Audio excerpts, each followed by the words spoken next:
Ya Rasulallah.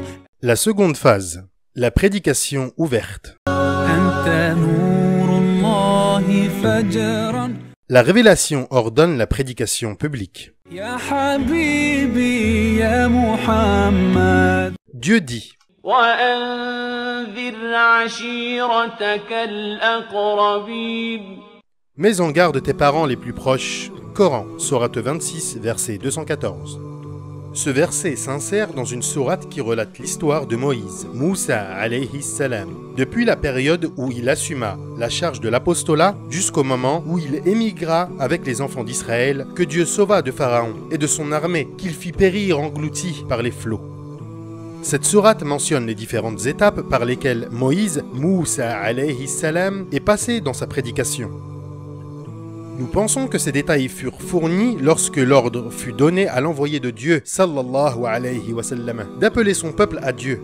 Ainsi, exemple fut proposé au prophète sallallahu alayhi wa sallam et à ses compagnons de ce qu'ils allaient essuyer comme démentis et persécutions, une fois la prédication publique entamée. Ils connaîtraient, dès le départ, les difficultés à venir. Qui plus est, elle inclut des récits décrivant la terrible issue qui fut celle des négateurs qui avaient traité de menteurs leurs prophètes, tels les peuples de Noé, Nuh, de Ad, de Thamoud, d'Abraham, de Lot et de Shu'aib, entre parenthèses les gens de la brousse. Les Qurayshites qui frappaient de mensonges le messager divin ne pourraient plus douter du courroux de Dieu à leur égard, et les croyants auraient la ferme conviction que l'avenir leur sera favorable, contrairement aux négateurs.